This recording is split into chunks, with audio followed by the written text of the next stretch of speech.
containing an attempt to recover and reconstitute the lost origins of the myths and mysteries, types and symbols, religion and language,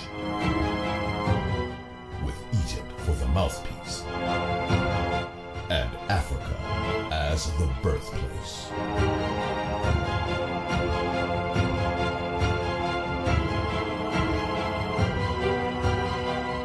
I have to be honest with you. Oh, yeah. I usually come into these deep dives feeling pretty confident. You know, we read the articles, we synthesize the data, we look for the narrative, and we're good to go. Right. It's our process. But looking at the stack of research we have on the desk today, I'm actually a little intimidated.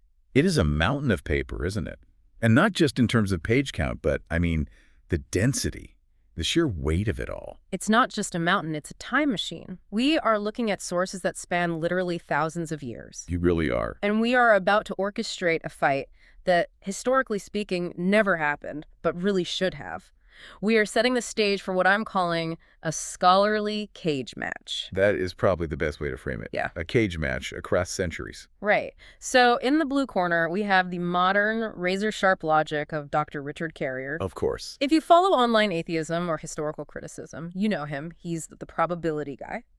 He uses Bayes' theorem literal math to argue that Jesus of Nazareth almost certainly didn't exist as a historical person. And specifically for this dive, we are pulling from his recent appearance on the MythVision YouTube channel.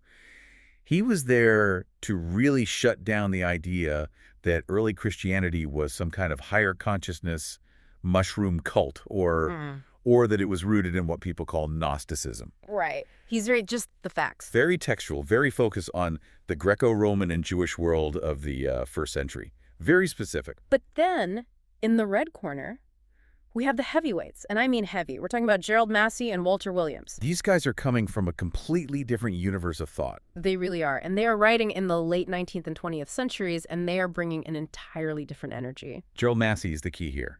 He's the anchor.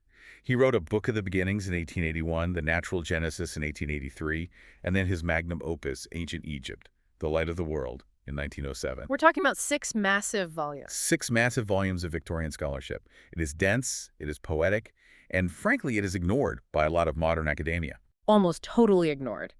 And joining him is Walter Williams, who wrote The Historical Origin of Christianity much later in 1998. And he takes Massey's data and applies a very specific political lens to it. A very sharp political lens. Plus, we are sprinkling in a bit of Martin Bernal's Black Athena just to bridge the geographical gap between Africa and Greece. So here is the hook for you listening right now. You've heard Jesus is a myth. That's Carrier's whole thing. That's a brand new. He says Jesus is a Jewish invention, a remix of the Old Testament theology and Second Temple Judaism. But Massey and Williams, they are shouting from the archives that Carrier is looking at the wrong map entirely. They're basically saying you're in the wrong library. Exactly. They're saying, no, this isn't Jewish. You're missing the point. It's African. It's Egyptian. That's the Egyptian key. That's the whole game. The central argument we are testing today is the hypothesis that Christianity is not a new revelation, nor is it a uniquely Jewish innovation. Rather, as the scholar Alvin Boyd Kuhn later put it, based on Massey's work, it is a revamped and mutilated Egyptianism. Mutilated Egyptianism. I love that phrase, but it's kind of terrifying. It implies we've been reading a vandalized version of the story for 2,000 years. It implies that the gospel is actually a stolen script. Wow. And our job today is to be the impartial referees. We aren't here to say Carrier is wrong or Massey's infallibly right. We're here to smash these two massive data sets together, Carrier's modern probability versus Massey's Egyptological deep time, and just see what breaks. So grab a drink, settle in, and keep an open mind. Because we are going to deconstruct the greatest story ever told and see if we can find the African roots hidden underneath. Let's do it. Let's start with the word that gets thrown around at every dinner party where people try to sound smart. Gnosticism. Oh, yeah. It is a buzzword, for sure. And in that MythVision episode, Carrier is pretty allergic to it. He seems to think it's a useless label. Why is he so dismissive? Well, Carrier's approaching this like a historian looking at documents. When he looks at the 2nd century, the 100s AD, he sees a mess. He sees this group over here worshiping a snake. Right. That group over there saying the Old Testament God is a demon, and another group saying Jesus was a hologram. Right, the Docetists who thought Jesus didn't have a physical body. Exactly. So Carrier looks at this. I mean, it's chaos. And he says, there is no such thing as Gnosticism. It's just a modern bucket we use to hold all the weird Christians we don't know what to do with. So it's a catch-all term for him, a junk drawer. A junk drawer, perfect. Yeah. To him, there was no organized church of Gnosis before Christianity. It's just a later heresy, a diversity of opinion that sprang up after the fact. He wants to discard the term because he thinks it implies a unity that just didn't exist. Okay, so for Carrier, Gnosticism is just the flavor of the month for rebellious Christians in the 2nd century. It's a byproduct. A byproduct, not the source. But then you open Gerald Massey's Ancient Egypt, specifically those sections on the sign language of the mysteries, and he treats Gnosticism like it's the crown jewels. And this is the first major clash. I mean, it's a head-on collision. For Massey, Gnosticism isn't a deviation. It's not a heresy. It is the original source code. The source code. He argues that what we call Gnosticism is actually just the survival of the Egyptian mystery system. Okay, unpack that. What did the Gnostics know that everyone else forgot? They knew the difference between a biography and an allegory. Ah. Massey argues that the Egyptian religion was based on the mystery, and the central mystery was the Ka. The Ka. Like Kai. K-A. Exactly. In Egyptian theology, the Ka is your double. It's the divine spirit that lives inside the physical body. It's your ethereal self, your higher consciousness, if you will. So it's the real you. It's the real you. Massey spends hundreds of pages detailing the Egyptian mystery drama. The entire religious drama, Osiris dying, Horus rising, the battle with the serpent, it wasn't about a guy who lived in Memphis 5,000 years ago. It was a metaphor. It was a play about you. It was about your soul, the Ka struggling through the underworld, which they called Amenta. So the Gnostics were the people who watched the play and said, ah, this is a metaphor for my soul's journey. Yes. They possessed the gnosis, the knowledge of the symbolism, they had the key, and the literalists, the people who eventually became the Orthodox Church, they were the ones who watched the play and thought, wow, I can't believe Osiris literally got chopped up into 14 pieces. That's tragic. They missed the metaphor completely. They took it literally. They took the menu for the meal. And that brings us to Walter Williams. I was reading his section on political engineering and the historical origin of Christianity, and he has this brutal take on it. He basically says the literalists stole the textbook but didn't know how to read the math. It's worse than that. Williams argues it was a hostile takeover. You had the Gnostics holding the ancient Egyptian esoteric knowledge, the physics textbook, is your analogy, and then you had the Roman state apparatus realizing, hey, this story about a dying god is really powerful. If we tell people it's a real historical event that happened under our watch, we can control them. So they turned the physics textbook into a comic book and sell it as history. And once you do that, you have to burn the textbook. Yeah. You have to destroy the original. Which brings us to the most mind-blowing linguistic link in this entire stack. The Karast. Oh, man. I circled this in red ink 3 times. Karast. Break it down, because this seems to be the linchpin of the Massey argument. It really is. So in the Egyptian embalming ritual, the mummy, the dead body being prepared for burial, was called the crest, or karast. Okay. A mummy. A preserved body. Now think about what a mummy is in the Egyptian mindset. It isn't just a corpse. It is a body that has been anointed with oil, wrapped in seamless linen, and purified. A sacred object. It's a vessel. The process of mummification was to make the body durable, to preserve it so that the spirit could eventually resurrect. It was anointed to become immortal. Massey points out that linguistically, karast is almost identical to the Greek Christos. Karast. Christos. It's the anointed one. But in the Greek translation, Christos usually refers to smearing oil on a king's head. In Egypt, the karast was the anointed mummy. So the meaning got shifted. Drastically. Massey argues that the Christ isn't a man. It's a state of being. You are the karast. You are the mummy. The Christ is the immortal spirit inside you waiting to break out of the wrappings of the flesh. That completely changes the theology. I mean, that's not just a small change. If Carrier is right, Christians are people who mistakenly thought a Jewish apocalyptic prophet was an angel. But if Massey is right, Christians are people who are worshiping a mummy without realizing it's themselves. And that is why Massey calls it mutilated. You took a profound psychological truth. I am an immortal spirit trapped in matter, and turned it into a clumsy historical lie.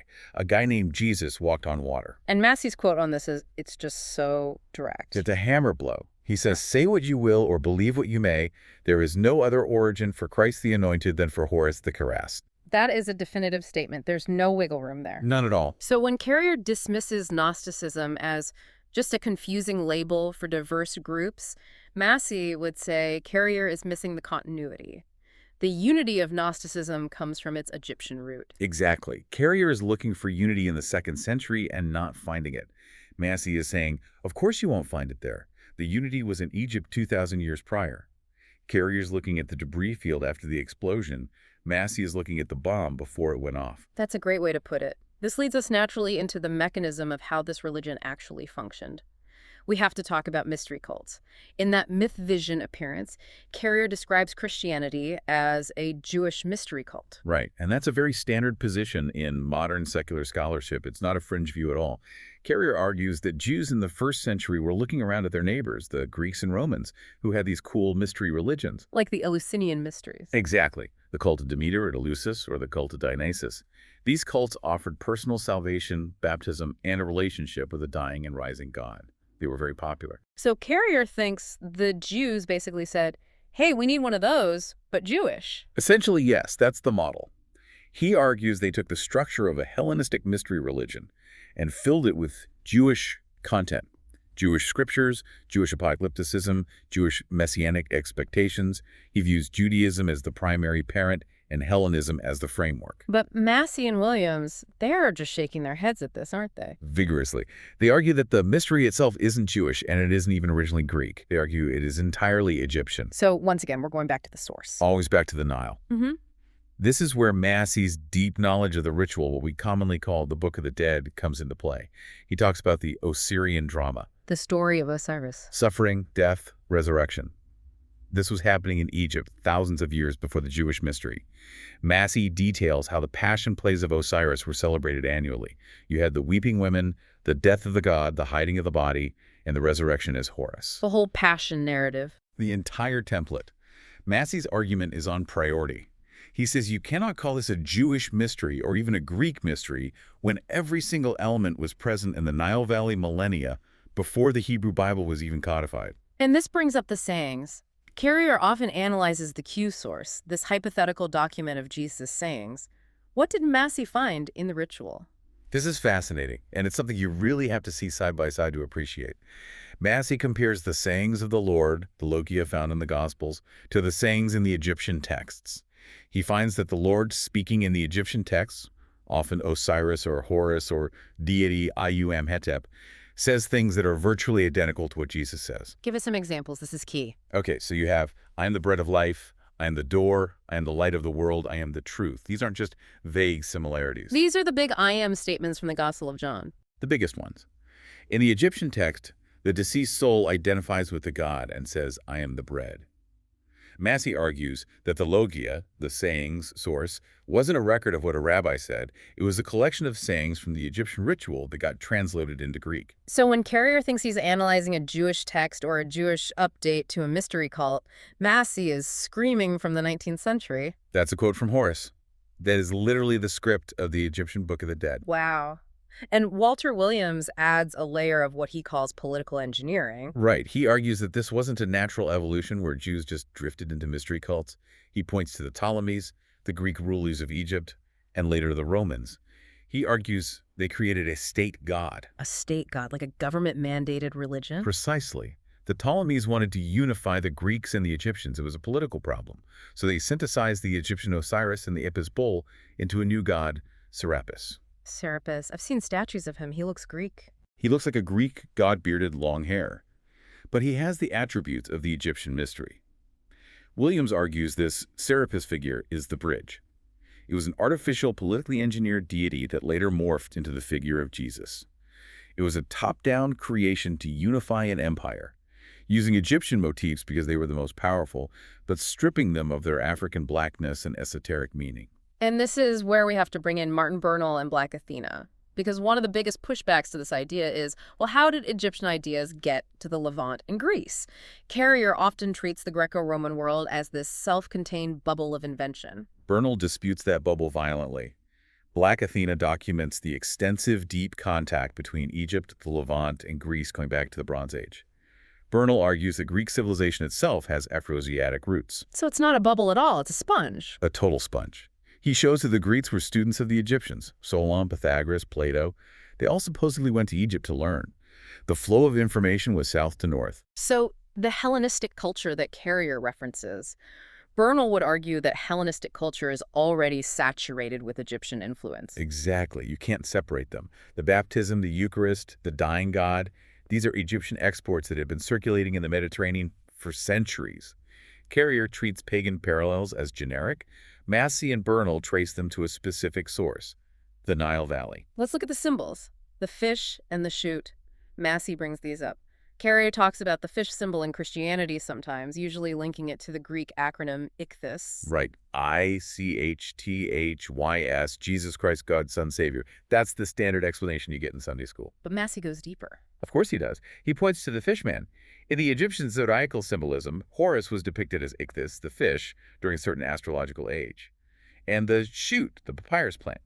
Massey argues these are prototypes. Long before they were Jewish mysteries, they were agricultural and astronautical symbols in the Nile Valley. So the analysis here implies that Carrier's model of soteriology, how you get saved, is too narrow. Carrier sees a Jewish angel saving souls, While Massey sees the Egyptian Horus saving the manes, the souls in Amenta. The structure of salvation is identical, but the source material is different. the operating system is the same, but the branding is different. Perfect analogy. If you view it through Carrier's lens, it looks like a theological innovation by Jews in the first century. If you view it through Massey's lens, it looks like a plagiarized version of a theology that was already 3,000 years old. Which brings us to the big one, Section 3, the man himself, Jesus, or the lack thereof. Both sides agree there was probably no historical miracle worker. Right, they share the conclusion mythicism, but their path to get there is totally different. They arrive at the same destination from opposite sides of the planet. Carrier's path is the celestial Jesus. He thinks the earliest Christians believed in an archangel named Jesus who died in outer space in the lower heavens and got hallucinated by the apostles. So for Carrier, the Jewishness is the core. It's a Jewish angel story. But Walter Williams comes in with a sledgehammer here. He calls this the fictive Jew. The fictive Jew! This is a hard concept to swallow if you're used to this standard history. Why would they make him Jewish if he's Egyptian? Williams' claim is bold. I mean, really bold. He argues there was no Jewish Jesus, not even as a concept. He believes the character is a composite. The Jewishness, the genealogy, the setting in Judea, the references to the Pharisees is a thin veneer, a fictive layer plastered over an African deity. But why? I mean, if the Romans hated the Jews, why wrap your state religion in Jewish clothing? It seems counterintuitive. This is the Trojan horse theory. Williams and Massey argue that while the Romans might have disliked the Jews politically, the Jewish scriptures offered something the Egyptians didn't, a linear timeline. Explain that. That's a subtle point. Egyptian religion was cyclic. It was about the cycles of the sun, the seasons, the stars, eternity. That's hard to control politically because it's abstract. It doesn't have a start and end date. Exactly. The Jews had a history. They had dates, kings, battles, genealogies. Williams argues that the literalists wanted to ground the myth in history to make it real. By grafting the Egyptian myth onto the Jewish timeline, they can say, this happened under Pontius Pilate. It makes it concrete. It turns a cosmic event into a news event. Perfectly said. It domesticates the myth. And Massey proves this, in his view, by looking at the biography of Jesus and showing it doesn't match Jewish life, it matches Egyptian typology. This is the typology section. Okay, the ages of 12 and 30. This freaked me out a little when I read it. It is uncanny. In the Gospels, we see Jesus at age 12 teaching in the temple. Then he vanishes. Total radio silence. He reappears at age 30 for his baptism. The lost years. People have written whole books speculating he went to India or Britain or something. Right, the New Age theories. Yeah. Carrier might say, well, the writers just didn't know what he did, so they skipped it. But Massey says, no, look at the Egyptian ritual. What does it say? In the myth of Horus, there are two distinct forms of the god. There is Harpaker Horus, the child, who is often depicted at age 12. He is the teacher, the word in the bud, the promise of wisdom. Okay, so that's Jesus in the temple at 12. That's the type. And then he transforms into Horus the adult, who steps into his power and his kingdom at age 30. So the 18-year gap isn't a missing historical record. It's a mythological necessity. You need time for the child to become the man. Precisely. The silence is part of the script. If you were watching the Egyptian mystery play, the actor playing child Horus would leave the stage, and the actor playing adult Horus would enter. The gospel writers just wrote that stage direction into the biography. Jesus is 12, then silence, then 30. Massey argues this match is too specific to be a coincidence. What about the virgin birth? Carrier usually traces this to a mistranslation of Isaiah in the Old Testament, right? The Alma versus Parthenos debate. Correct. Carrier and mainstream scholars say the author of Matthew looked at the Greek Septuagint, saw the word virgin, Parthenos, and invented a virgin birth story to fulfill prophecy. It's a textual error that became a doctrine. A literary creation based on a linguistic mistake. Yes. But Massey says, look at the Temple of Luxor. And what's there? He traces the virgin birth to Isis and Neith. He describes scenes depicted on temple walls in Luxor that are thousands of years old. These reliefs show the Annunciation, the conception, the birth, and the adoration of the child. Wait, the adoration, like the three kings, that's on an Egyptian temple. Massey argues that the adoration scene, with figures bringing gifts to the divine child, is a standard part of the pharaoh's birth cycle, which mimics the birth of the sun god. He argues the Virgin Mother is an astronomical necessity. It relates to the constellation Virgo rising. It long predates any Jewish prophecy. So Williams argues that the Jewish setting was a narrative device. Why? To sever the tie to Africa. That is the core of Williams's thesis. He argues it was about Eurocentrism and anti-blackness.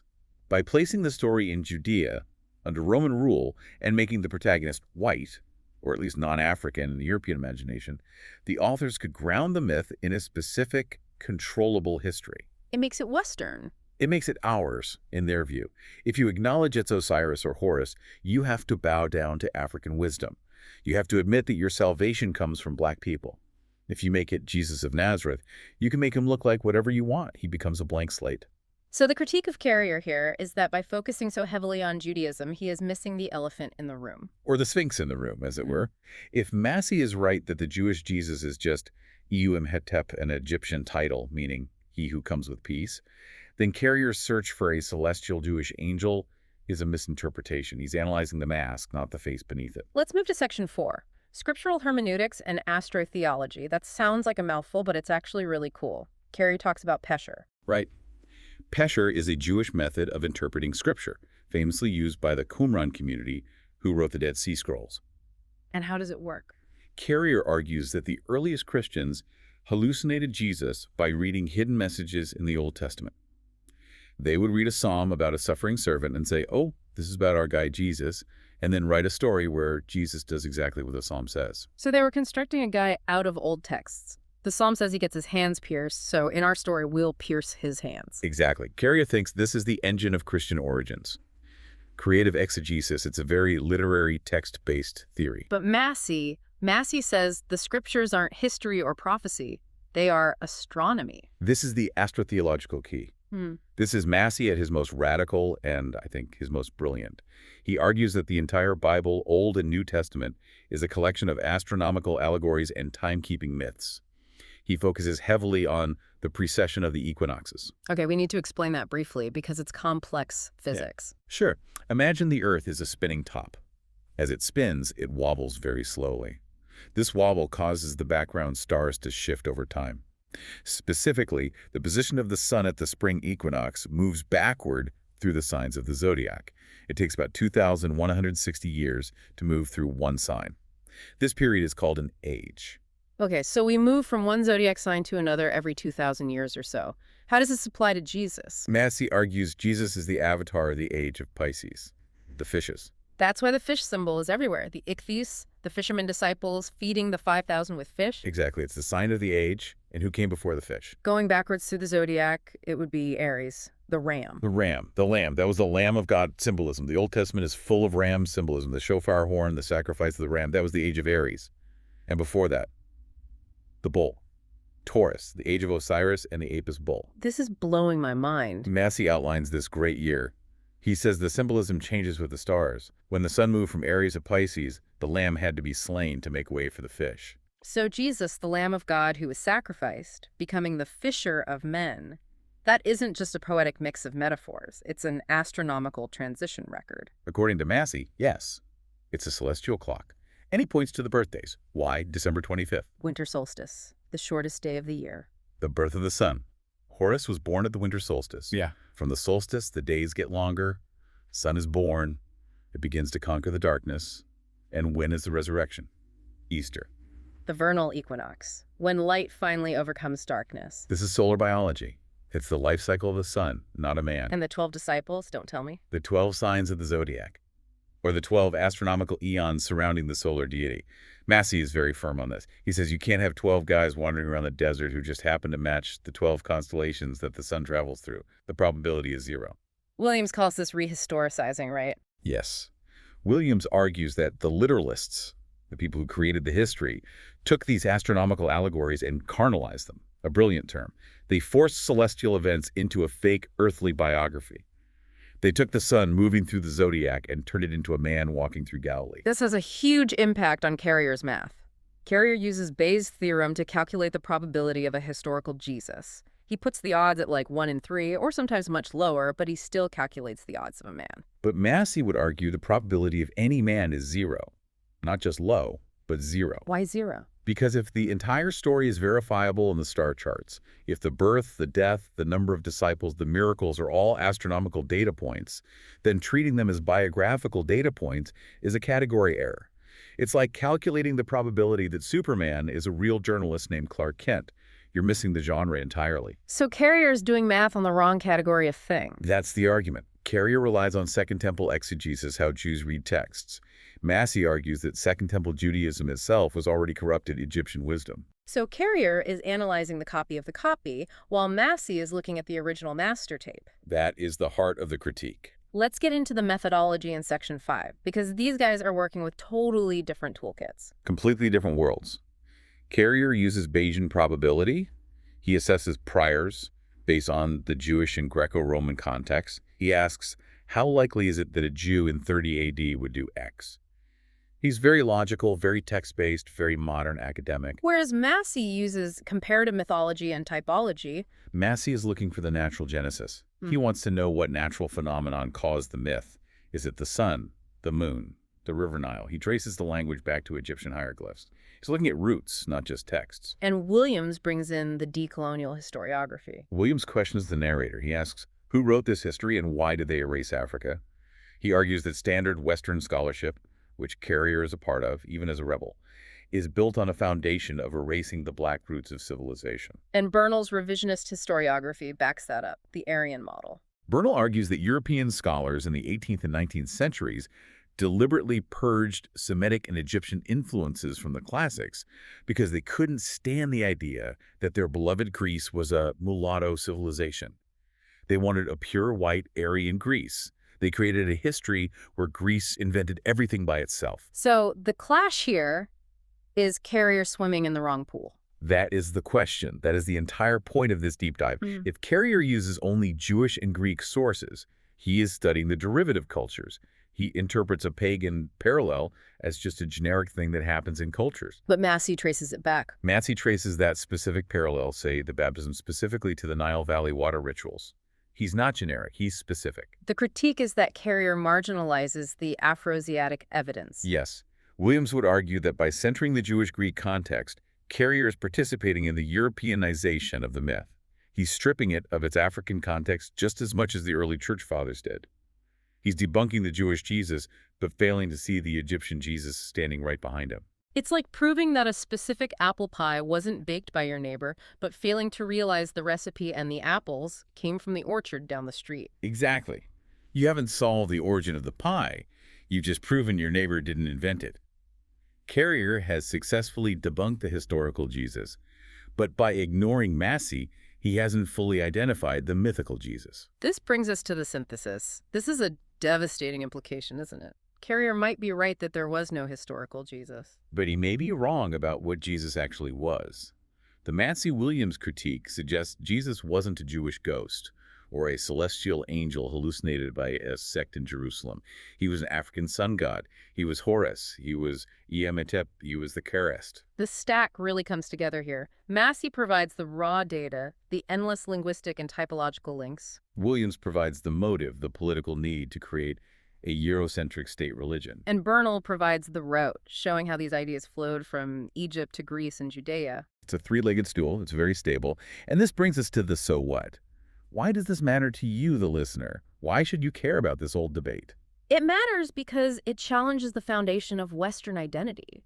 We are used to thinking of Judeo-Christian values, but maybe we should be thinking of Afro-Egyptian values. It invites the listener to look south. We are conditioned to look east to Jerusalem or west to Rome.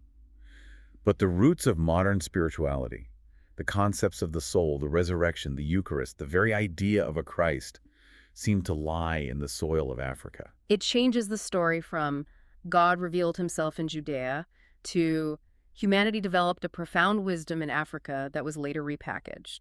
And that leads us to a final, somewhat provocative thought. Lay it on us. If the gospel is actually the ritual of the resurrection from the Egyptian Book of the Dead, and if Christ is the Karast mummy, then are modern believers, people going to church this Sunday, actually practicing a forgotten form of Egyptian ancestor worship without knowing it? Wow, that puts a whole new spin on Sunday school. They are bowing to the Karast.